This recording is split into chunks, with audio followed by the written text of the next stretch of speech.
Assalamualaikum warahmatullahi wabarakatuh. Perkenalkan, nama saya Pipi Fauzia dengan nomor NIM 212010757 dari kelas 3C semester 3 Prodi Pendidikan Biologi.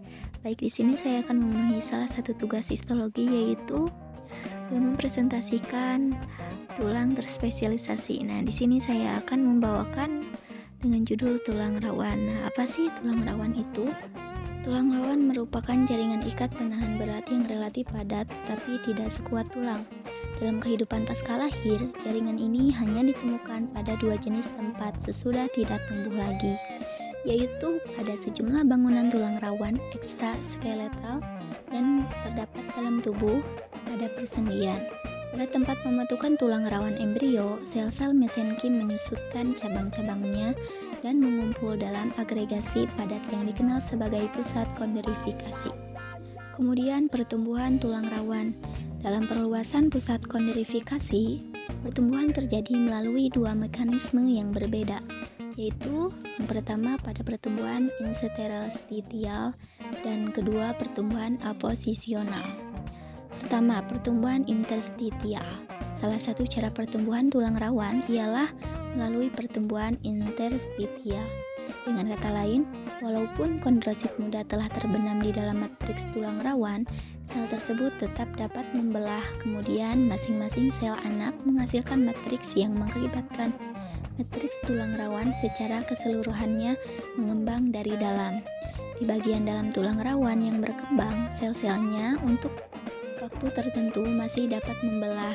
Setelah delofase, sekresi matriksnya membentuk sekat yang makin tebal di antara sel-sel anak, sehingga mereka menempati lakuna terpisah.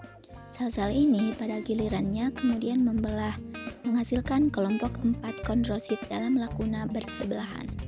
Pengembangan tulang rawan melalui pembentukan sel-sel dan matriks baru dari dalam disebut pertumbuhan interstitial dan menerangkan terdapatnya pasangan dan kelompok 4 atau lebih lakuna dalam tulang rawan dewasa. Kedua, pertumbuhan aposisional. Cara lain pertumbuhan tulang rawan ialah dengan meletakkan lebih banyak matriks pada permukaannya. Mekanisme pertumbuhan ini disebut sebagai pertumbuhan aposisional. Mekanisme pertumbuhan ini bergantung pada pembentukan kondroblast penghasil matriks baru pada permukaan tulang rawan.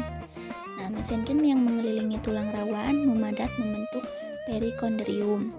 Sel-sel pada aspek dalamnya disebut sebagai lapis kondrogeniknya berproliferasi, berkembang menjadi kondrosit dan menghasilkan matriks di sekitarnya, sehingga terkurung di dalam tulang rawan. Penambahan sel dan matriks baru pada permukaan ini disebut pertumbuhan aposisional. Kesanggupan perikondrium membentuk tulang rawan berlanjut sampai ke pasca lahir dan membantu pertumbuhan diameter model tulang rawan dari tulang panjang. Unsur-unsur tulang rawan. Yang pertama ada kondrosit, yang kedua ada matriks. Yang pertama kondrosit. Sel-sel ini terdapat di bawah perikondrium dan di bawah permukaan bebas tulang rawan sendi. Lakunanya lonjong dengan sumbu panjangnya paralel terhadap permukaan. Sedangkan di bagian tulang rawan lebih dalam, mereka berbentuk setengah bulatan atau bersiku.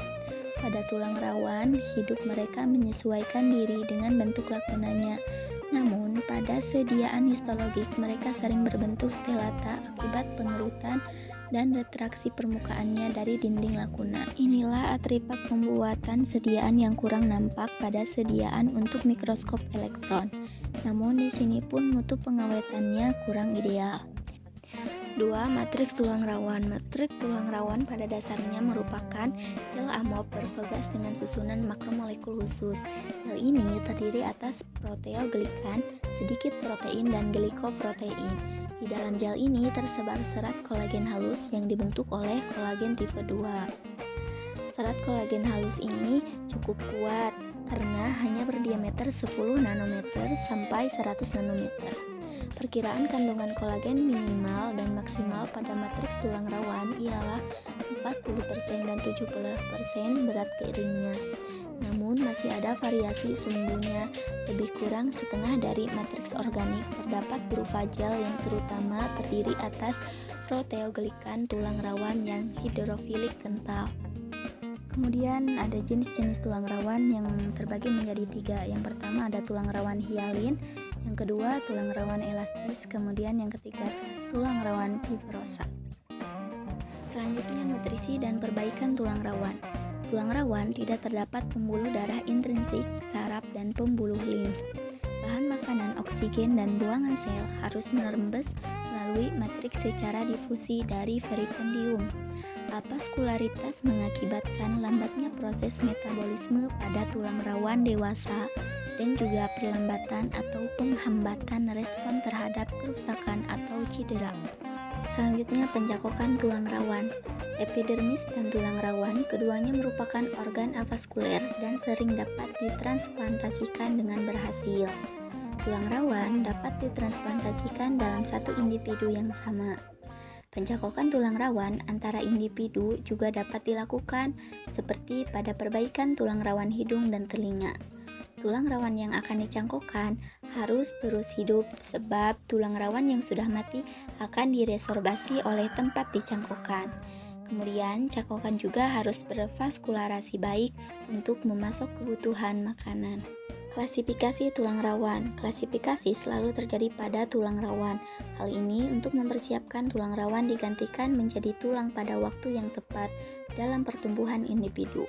Juga bagian tulang rawan sendi yang berhubungan dengan tulang akan mengalami klasifikasi. Selain itu, beberapa klasifikasi tulang rawan hialin dalam tubuh dapat terjadi sebagai bagian dari proses penuaan. Karena sebagian besar bakal tulang diawali dari model tulang rawan dan bertumbuh secara cepat dalam janin. Hal ini akan dicapai lebih lambat melalui klasifikasi tulang rawan yang menyebabkan kematian kondrosit dan erosi lambat dari matriks tulang rawan. Nah, setelah apa yang saya bahas, saya dapat simpulkan bahwa karena tulang rawan tidak mempunyai pembuluh darah intrinsik, saraf, dan pembuluh lain, maka bahan makanan, oksigen, dan buangan sel harus merembes melalui matriks secara difusi dari perikondium. Hal ini menyebabkan lambatnya proses metabolisme pada tulang rawan dewasa dan juga penghambatan respon terhadap kerusakan atau cedera.